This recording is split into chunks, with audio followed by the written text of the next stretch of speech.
ونعوذ بالله من شرور أنفسنا ومن من يهده الله فلا مضل له ومن يضلله فلا هادي له ونشهد أن لا إله إلا الله وحده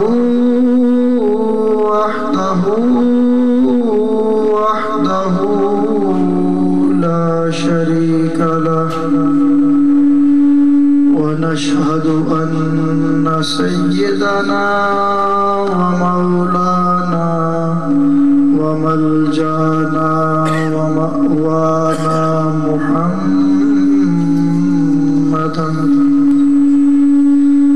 عبده ورسوله أما بعد فأعوذ بالله من الشيطان الرجيم بسم الله الرحمن الرحيم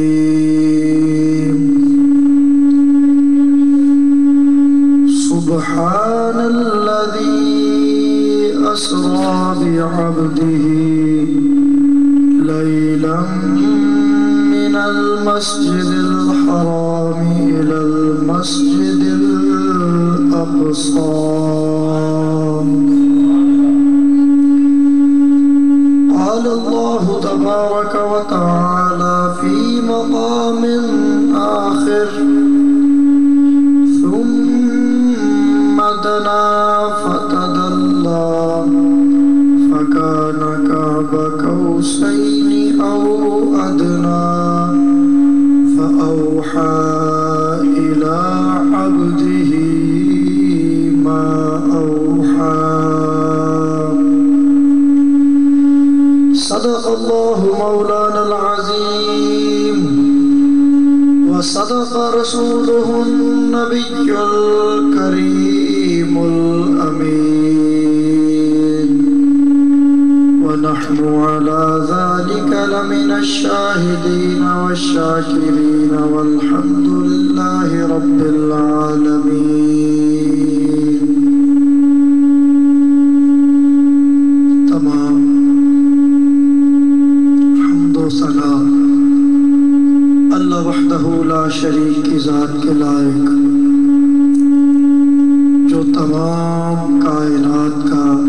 خالق و مالک اور رازق ہے وحدہ لا شریک ہے ہر چیز پہ قادر ہے درود لا محدود حضور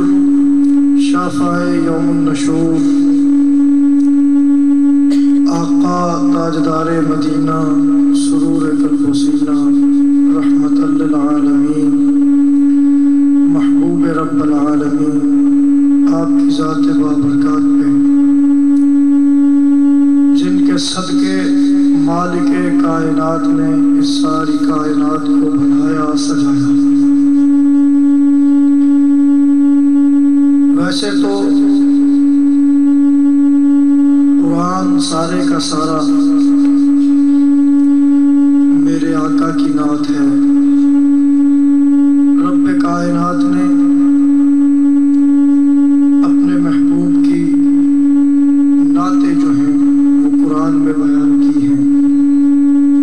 اسی لیے کسی شاعر نے کہا آیتوں سے ملاتا رہا آیتیں پھر جو دیکھا تو نعت نبی بن گئی. تو یہ قرآن در حقیقت میرے آقا کی نعت ہے. اسی قرآن میں آقا کے حسن و جمال کا ذکر ہے, آقا کے کمالات کا ذکر ہے, آقا کی شان کا ذکر ہے, آقا کے مقام رفعت کا ذکر ہے, آقا کے حسن و جمال کا ذکر ہے, آقا کے معجزات کا ذکر ہے. اللہ تبارک و تعالی نے اپنے محبوب کو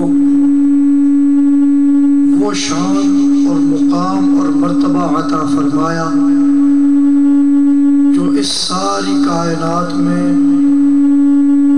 کسی اور کو اللہ رب العزت عطا فرمایا اور نہ قیامت تک کسی کو اور کو عطا فرمائے گا۔ میرے آقا کی وہ شان ہے کہ اس دنیا میں تو آقا کی شان لوگوں نے دیکھی، علماء نے بیان کی، محدثین نے ذکر کیا، مفسرین نے تذکرہ کیا، آپ لوگوں کے سامنے علماء بیان کرتے رہتے ہیں، مگر میرے آقا کی ذات وہ ذات ہے کہ کل قیامت کا دن جب ہوگا، جب نفسا نفسی کا عالم ہوگا، جب کوئی زیرو کسی کو نہ پہچانے گا، کسی کا پرسان حال نہ ہوگا، تو اس دن بھی اگر ہم گناہگاروں کی بات بنے گی تو آقا کے دامن میں جا کے بنے گی۔ اس روز بھی رب کائنات اس حشر کے میدان میں، اس میدان محشر میں جب سورج سوا نیزے پہ ہوگا، یہ زمین تانبے کی ہوگی، آگ کی طرح گرم ہوگی، پاؤں رکھا نہیں جائے گا، اگر کسی کو جائے پناہ ملے گی تو میرے آقا کی کملی میں ملے گی۔ حدیث پاک ہے، میرے آقا نے فرمایا کہ ویسے تو سب میرے امتی جانتے ہیں کہ قیامت کے روز میں گناہگاروں کی شفاعت کروں گا۔ کئی لوگ نہیں مانتے، مگر اللہ رب العزت نے قرآن میں قاعدہ بیان فرما دیا، فرمایا من ذا الذی یشفع عندہ، کون ہے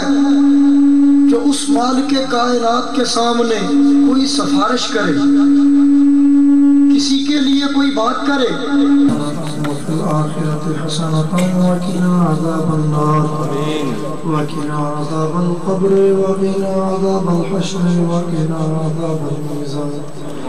وادخلنا الجنة مع الأبرار يا عزيز يا غفار يا رب العالمين یا رب العالمین۔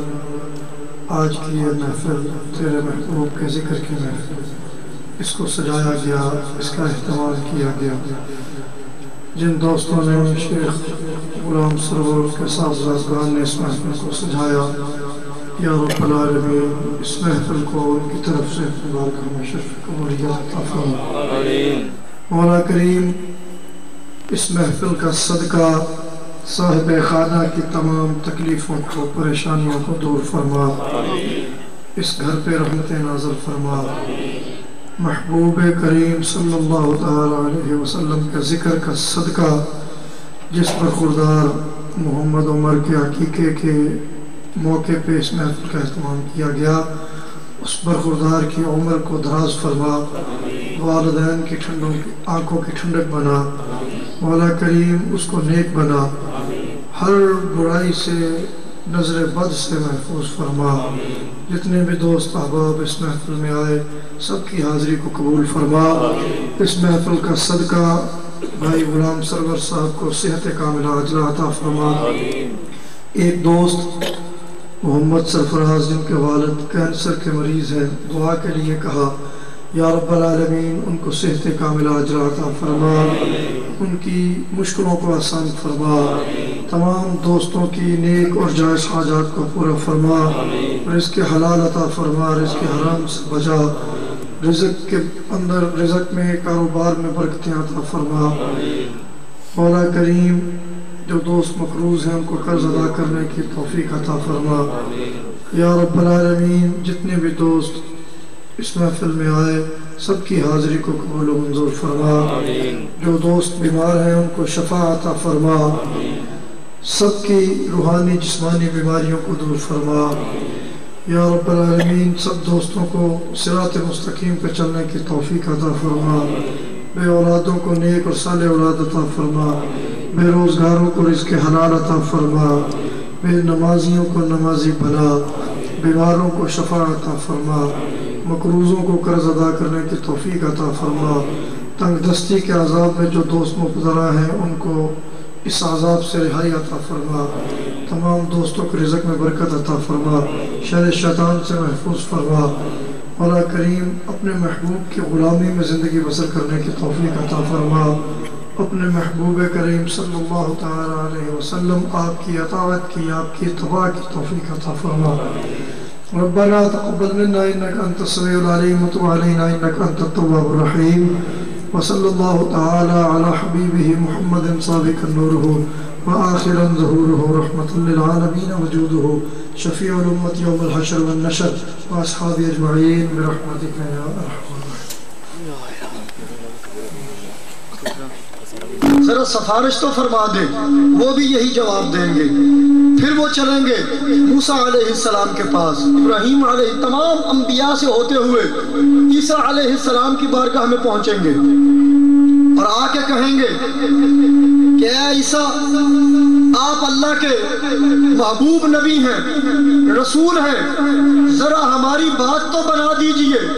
ہماری سفارش تو فرما دیجئے۔ آج رب کائنات بڑے جلال میں ہے، کسی میں ہمت نہیں کہ اس بارگاہ میں حاضر ہو، کسی میں جرت نہیں کہ اس بارگاہ میں حاضر ہو، ذرا آپ کرم نوازی فرما دیجئے۔ تو عیسیٰ علیہ السلام بھی کہیں گے کسی اور کے پاس چلتے ہیں، میرے میں بھی ہمت نہیں، میں بھی اللہ کے بارگاہ میں آج حاضر نہیں ہو سکتا، اس کے جلال کو دیکھ کے آج میں بھی کانپ رہا ہوں، آج میرے میں بھی جرت نہیں۔ تو وہ کہیں گے آؤ، میں تمہیں آج ایک ایسی ذات تک لے چلتا ہوں، ایک ایسی بارگاہ میں لے چلتا ہوں جس کے صدقے رب کائنات نے اس ساری کائنات کو پیدا فرمایا۔ آؤ میں بھی چلتا ہوں، تم بھی چلو، اس مدنی کریم آقا کی بارگاہ میں چلتے ہیں جس کی آج تک اللہ نے کبھی بات کو ٹالا نہیں۔ آج اس آقا کی بارگاہ میں چلتے ہیں، ہماری بات بنے گی تو وہیں پہ بنے گی۔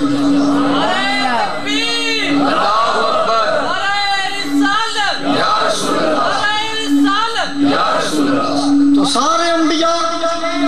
تمام انبیاء کی امتیں اور بیچ میں امت محمدی صلی اللہ علیہ وسلم، یہ سارے مل کے آقا کی بارگاہ میں جائیں گے، جا کے التجا کریں گے، یا رسول اللہ آج ہمارا کوئی پرسان حال نہیں، اللہ تبارک و تعالی اپنے جلال میں ہے، کملی والے آقا کرم نوازی فرمائے۔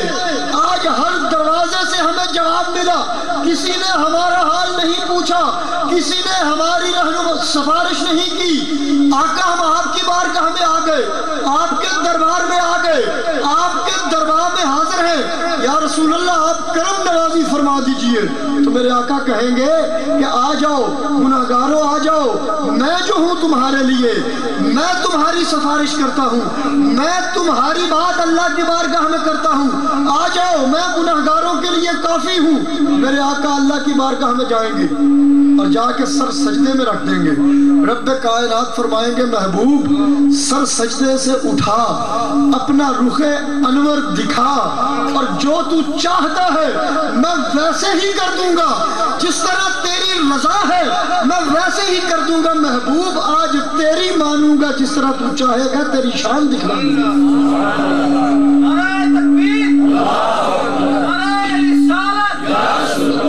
اسی لیے کسی شاعر نے کہا نا، قسم اللہ کی ہوگا وہ منظر دید کے قابل، قیامت میں رسول اللہ جب تشریف لائیں گے۔ آگے آگے آقا ہوں گے، پیچھے پیچھے ہم گناہگار ہوں گے، آقا کے صدقے ہم گناہگاروں کی بھی بات بن جائے گی۔ تو میں بیان یہ کر رہا تھا کہ اس دنیا میں تو رب کائنات نے اپنے محبوب کی شان اور مقام کو بلند کیا ہی ہے نا، اور فرما دیا وَرَفَعْنَا لَكَ ذِكْرَكَ، محبوب تیری شان کو ہم نے بلند کر دیا۔ کل قیامت کا دن ہوگا، اس دن بھی محبوب کی شان کریمی دکھائی جائے گی۔ تو اسی محبوب کی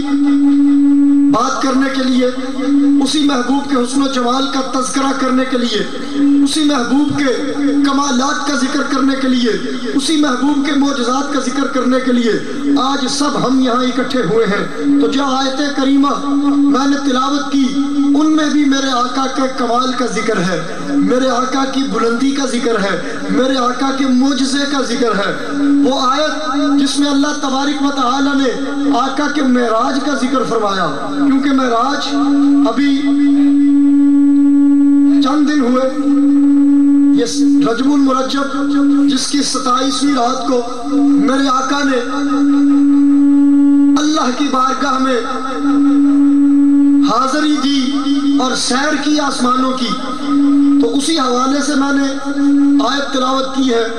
اللہ تبارک و تعالی نے فرمایا محبوب تو میری ساری کائنات کا دولہا ہے، محبوب اس ساری کائنات کی بادشاہی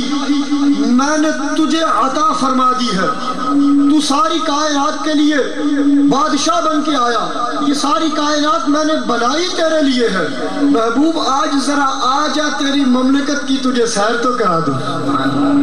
اور یہ بات بھی میرے آقا نے خود فرمائی، فرمایا دو وزیر میرے زمین پہ ہیں، دو آسمانوں پہ ہیں، دو وزیر میرے زمین پہ ہیں، دو آسمانوں پہ ہیں۔ صحابہ اکرام نے عرض کی یا رسول اللہ زمین میں کون کون سے وزیر ہیں اور آسمانوں میں؟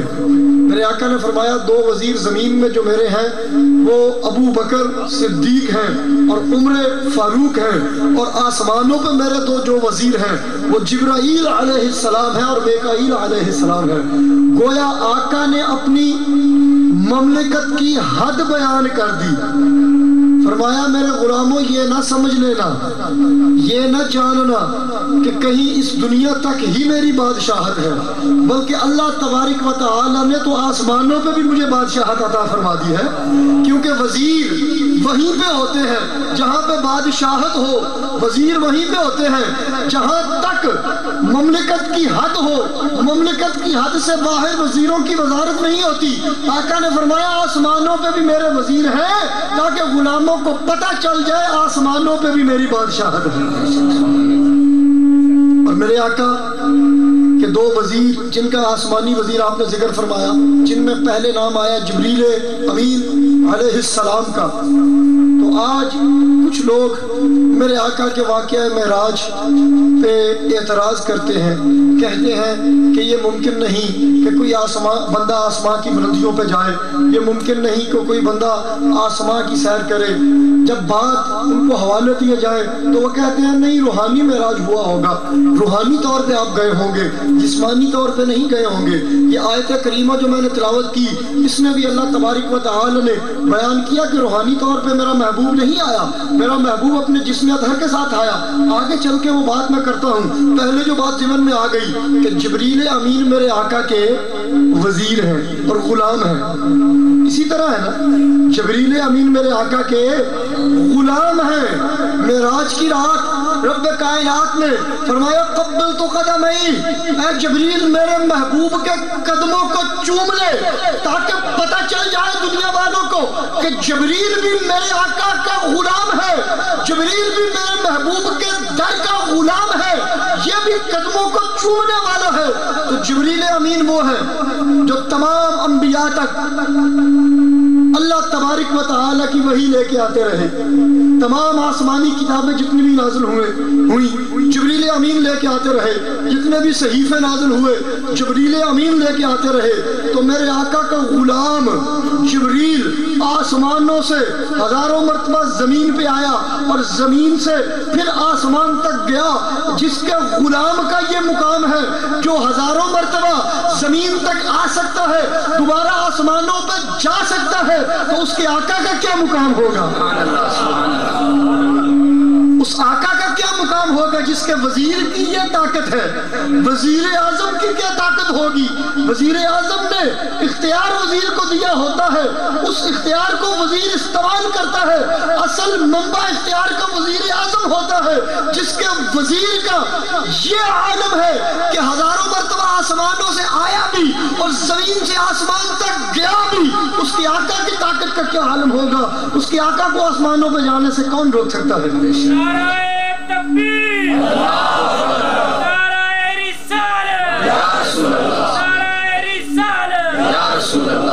رب کائنات نے آقا کے اس سیر کا ذکر قرآن کریم فرقان حمید میں فرمایا محبوب دنیا کے حکمران اپنی مملکت کا دورہ کرتے ہیں، اپنی بادشاہت کا دورہ کرتے ہیں، خبر اخبار کی زینت بنتی ہے، ٹیلی ویژن پہ آتی ہے، ریڈیو پہ نشر ہوتی ہے، لوگوں کو پتہ چلتا ہے کہ آج صدر مملکت یا وزیر اعظم سربراہ مملکت آج فلاں علاقے کے دورے پہ جا رہے ہیں، آج فلاں علاقے کا دورہ کریں گے، آج فلاں علاقے میں جا رہے ہیں، اللہ تبارک و تعالیٰ نے فرمایا محبوب دنیا داروں کی خبر تو اخباروں کی زینت بنتی ہے، اخباروں میں چھپتی ہے، اور بعد میں کیا ہوتا ہے کہ خبر لوگوں کے ذہنوں سے نکل جاتی ہے، کسی کو یاد نہیں رہتا۔ آج سے پہلے بے نظیر نے حکومت کی، اس نے کتنے دورے کیے ہمیں یاد نہیں، نواز شریف نے حکومت کی، اس نے کتنے دورے کیے ہمیں یاد نہیں، آج کل جنرل صاحب ہیں کتنے دورے کیے ہمیں پتہ نہیں، حالانکہ خبریں ہم پڑھتے رہتے ہیں، اخباروں کی زینتیں بنتی رہتی ہیں۔ رب کائنات نے فرمایا محبوب تو میرا محبوب ہے، کائنات کا دولہ ہے، اس ساری کائنات کی حکومت میں نے تجھے عطا فرما دی، اختیاروں کے ساتھ حکومت عطا فرمائی، اور حکومت کا اعلان بھی قرآن میں فرمایا فلا وربک لا یؤمنون حتی یحکموک، جو میرے آقا کو حکمران تسلیم نہ کرے، آقا کی حکومت کو نہ مانے، آقا کے حکموں کو نہ مانے، وہ مومن نہیں۔ پتہ چل گیا کہ آقا کو حکومت رب کائنات نے عطا فرمائی۔ فرمایا محبوب دنیا داروں کی خبریں تو اخباروں کی زینت بنتی ہے، تیرے دورے کی خبر کو میں قرآن کی زینت بنا دوں گا۔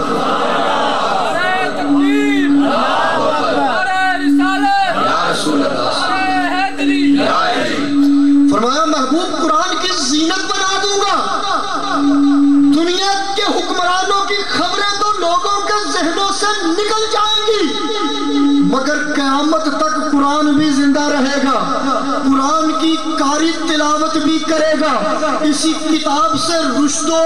ہدایت حاصل کریں گے، اسی کتاب سے رہنمائی حاصل کریں گے۔ محبوب جتنی دیر تک اس قرآن کی تلاوت کی جاتی رہے گی تیرے دورے کی خبر بھی تازہ رہے گی۔ اپنے ایمان سے بتائیں 1450 سال 14.5 صدیاں گزر چکی ہیں، آقا نے دورہ فرمایا 1450 سال، میں تو 1 سال پہلے کی بات کرتا ہوں، آپ کو یاد نہیں کہ جنرل صاحب نے کہاں کا دورہ کیا، نواز شریف صاحب نے کہاں کا دورہ کیا، 1450 سال کا وقت گزر گیا، آج بھی یہ خبر اسی طرح تازہ ہے جیسے آقا کل رات آسمانوں کی سیر پہ گئے، آج بھی لوگوں کے ذہنوں میں یہ خبر اسی طرح تازہ ہے۔ فرمایا محبوب خبر کو قرآن کی زینت بنا دیا، نہ قرآن پرانا ہوگا، نہ خبر پرانی ہوگی، نہ قرآن ضائع ہوگا، نہ خبر ضائع ہوگی، نہ قرآن بسیدہ ہوگا، نہ خبر بسیدہ ہوگی، جب تک قاری قرآن کی تلاوت کرے گا تیرے آسمانوں کی سیر کی خبر کو بھی پڑھتا رہے گا۔ اور اللہ رب العزت نے فرمایا محبوب ہو سکتا ہے کچھ لوگ تیری شان کا انکار کریں، تیرے مقام کا انکار کریں، کیونکہ رب کائنات ما کانا وما یکون کی خبر رکھتے ہیں، جو کچھ ہوا اس کو بھی جانتے ہیں، جو کچھ قیامت تک ہونا ہے اس کو بھی جانتے ہیں، جو کچھ ہمارے دلوں میں خیال آئے ان کو بھی جانتے ہیں، جو آنے ہیں ان کو بھی جانتے ہیں، جو قیامت تک کے لوگوں کے ذہنوں میں شکوک آنے ہیں ان کو بھی جانتے ہیں، ما کانا وما یکون کی خبر رکھنے والے ہیں۔ اسی لیے رب نے فرمایا محبوب تیری شان کریمی کا انکار اگر کریں گے تو کرتے رہے، میں خبر جاری اس طرح کروں گا کہ ساتھ پتہ چل جائے کہ اللہ تبارک و تعالی کی وہ ذات ہے جس نے اپنے محبوب کو یہ مقام عطا فرمایا، تاکہ اگر تیری شان کریمی کا انکار کریں گے خالی تیری شان کریمی کا انکار نہیں ہوگا بلکہ میری قدرت کاملہ کا بھی انکار ہوگا۔ فرمایا سبحان الذی اسریٰ بعبدہ، پاک ہے وہ ذات جس نے سیر کرائی اپنے بندے کو۔ فرمایا محبوب اب جو انکار کرے گا وہ تیری سیر کا انکار نہیں کرے گا، تو خود نہیں آیا بلکہ میں نے بلایا تو آیا، میں لے کے آیا تو آیا، میں نے اسی لیے فرما دیا کہ میں نے سیر کرائی، میں لے کے گیا اپنے بندے کو۔ محبوب تیری شان کریمی کا جو انکار کرے گا خالی تیری شان کریمی کا انکار نہیں ہوگا، میری قدرت کاملہ کا بھی انکار کرے گا۔ تو جو رب کی قدرت کاملہ کا انکار کرے وہ مومن رہتا نہیں، کہ قرآن میں بار بار اللہ نے فرمایا ان اللہ علی کل شیء قدیر، فرمایا محبوب ان لوگوں کو پتہ ہونا چاہیے میں وہ رب ہوں کہ میں نے جب اس کائنات کو بنایا، یہ کائنات اتنی وسیع ہے، آج تک کسی احاطہ عقل میں اس کا حجب نہیں آ سکا، کوئی سائنسدان نہیں بتلا سکا کہ یہ کائنات کتنی بڑی ہے، کتنی وسیع و عریض ہے، بلکہ سائنسدانوں نے تو اس پہ بات ختم کر دی، کہا کہ دنیا کے جتنے سمندر ہیں ان کی ریت کو اگر اکٹھا کرو تو ان میں ایک ذرے کی جو حیثیت ہے اللہ تبارک و تعالیٰ کی ساری کائنات میں اس زمین کی اتنی بھی حیثیت نہیں۔ یہ جو ستارے ہمیں نظر آتے ہیں کئی کئی ہزار گنا اس زمین سے ایک ایک ستارہ بڑا ہے، اس کائنات کی وسعت کا اندازہ کوئی ذہن نہیں لگا سکتا۔ فرمایا محبوب اتنی وسیع و عریض کائنات جب میں نے بنائی، قرآن میں ذکر فرمایا اذا اراد شیئا ان یقول له کن فیکون، محبوب اپنے غلاموں کو بتلا دو میں قادر رب ہوں، میں مجبور نہیں، میں قادر ہوں، میں عاجز نہیں، میں قادر ہوں، میں کمزور نہیں، میری قدرت کاملہ کا اعلان اس طرح کر دو کہ جب اس کائنات کو میں نے بنایا، اتنے بلند بالا پہاڑوں کو بنایا، دریا اور سمندروں کو بنایا، سورج چاند اور ستاروں کو بنایا، اس زمین کو بنایا، محبوب مجھے کوئی مشکل پیش نہیں آئی، مجھے کوئی دقت محسوس نہیں ہوئی، مجھے کوئی کمزوری لاحق نہیں آئی، بلکہ ان کو بتا دو اذا اراد شیئا، جب بھی میں نے کسی چیز کو بنانے کا ارادہ کیا، ان یقول له کن، میں نے بس اتنا کہا بن جا،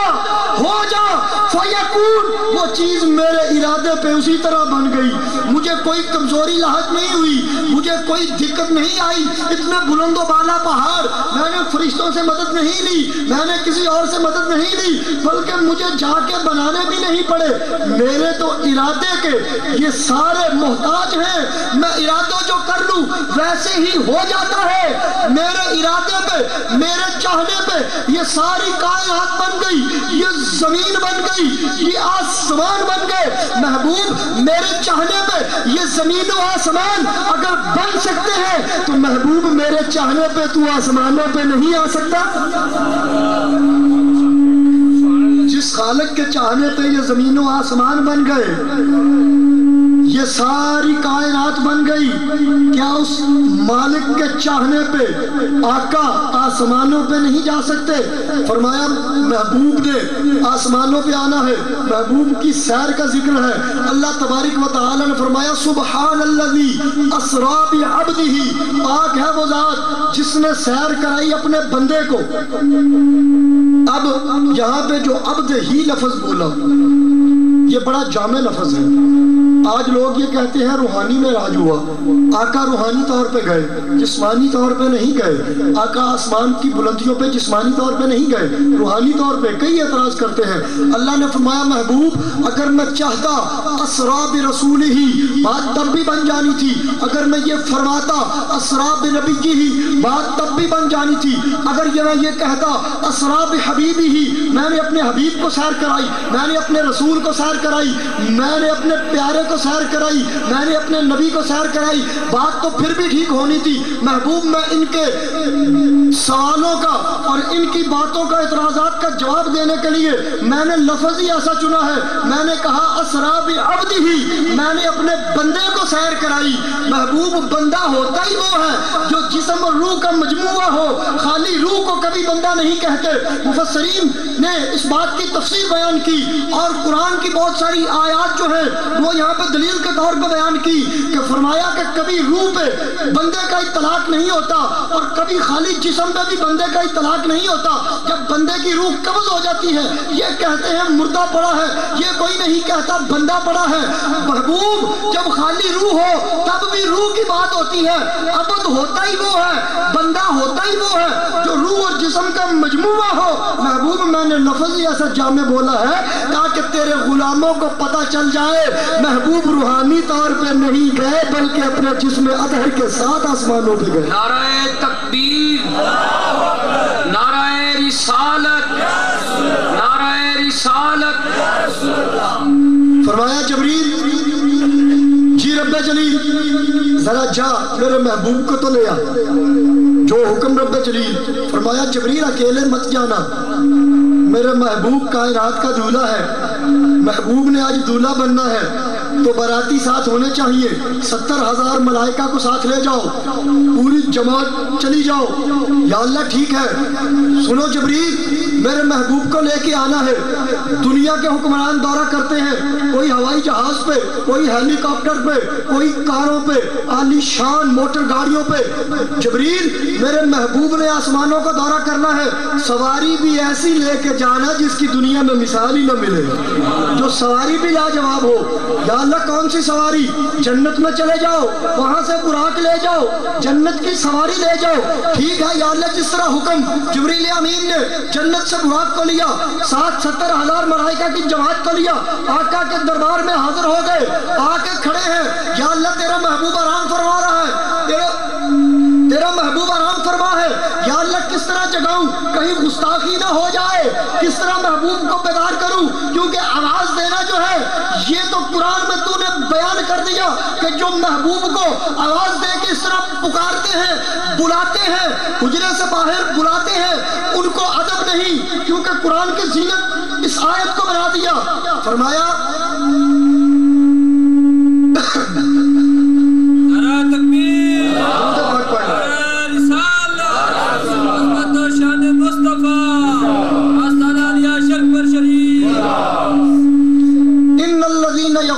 اصواتهم عند رسول الله اولئک الذین امتحن اللہ قلوبهم للتقوی لهم مغفرۃ واجر عظیم۔ آگے فرمایا ان الذین ینادونک من وراء الحجرات اکثرهم لا یعقلون۔ قرآن میں یہ ضابطہ بیان کر دیا کہ جو میرے محبوب کو آوازیں دے کے بے آرام کرتے ہیں، جگاتے ہیں نیند سے، وہ سارے کے سارے جو ہیں بے عقل ہیں، عقل سے عاری ہیں۔ یا اللہ اب آپ کا محبوب آرام فرما رہا ہے، آپ نے یہ قاعدہ بنا دیا، اب محبوب کو کس طرح بیدار کروں؟ رب کائنات نے فرمایا جبریل قبل تو قدم ہی، میرے محبوب کے قدموں کو چوم لے، میرے محبوب کے قدموں کا بوسہ لے لے، دو مسئلے حل ہو جائیں گے۔ ایک تو آسمانی فرشتوں کا سردار ہے، فرشتوں کی جماعت تیرے ساتھ ہے، ان فرشتوں کو بھی اور دنیا والوں کو بھی پتہ چل جائے جو قدم چومتا ہے وہ غلام ہوتا ہے، جس کے قدم چومے جائیں وہ آقا ہوتا ہے۔ آج ان سب کو پتہ چل جانا چاہیے کہ تو میرے محبوب کے قدم چوم رہا ہے، تو بھی میرے محبوب کا غلام ہے۔ اور دوسرا ان غلاموں کے لیے دلیل بن جائے، کیونکہ جب غلاموں نے آقا کے قدم چومے، کئیوں نے اعتراض کرنا ہے، کئیوں نے کہنا ہے یہ نئی بات ہے، یہ بدعت ہے، تاکہ غلاموں کے لیے دلیل بن جائے کہ آقا کے قدموں کو چومنا بدعت نہیں ہے بلکہ ملائکہ کے سردار کی سنت ہے۔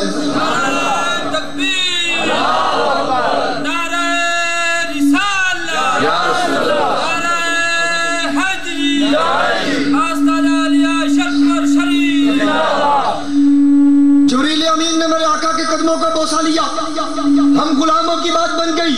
آقا بیدار ہوئے۔ فرمایا جبریل کس طرح آئے ہو؟ عرض کی یا رسول اللہ ان اللہ اشتاق الی لقائک یا رسول اللہ، اے محبوب، اے اللہ کے حبیب، اللہ تبارک و تعالی آپ کی ملاقات کے مشتاق ہے، آپ کی ملاقات کے منتظر ہیں، جلدی کیجئے میں آیا ہوں آپ کو لینے کے لیے۔ تو میرے آقا نے تیاری کی، اپنی وہ لیل کی زلفوں کو سنوارا، ما زاغ البصر کا کاجل لگایا، آقا نے تیاری کی، جبریل امین نے براق پہ سوار کیا، 70,000 فرشتے ساتھ چل رہے ہیں، مسجد اقصی میں گئے۔ مسجد اقصی میں جب پہنچے تو تمام انبیاء نے میرے آقا کا استقبال کیا، میرے آقا کے استقبال کے لیے کھڑے ہیں۔ میرے آقا نے انبیاء کو امامت کرائی، نماز پڑھائی۔ انبیاء کا مسجد اقصی میں پہنچنا اس بات پہ دلالت کرتا ہے کہ انبیاء اگر اپنے مزارات میں بھی چلے جائیں تو انبیاء زندہ ہیں، مزارات میں جا کے مقید نہیں ہوئے، بلکہ جب جہاں چاہیں جا سکتے ہیں، کیونکہ زیادہ تر انبیاء سوائے چند کو چھوڑ کے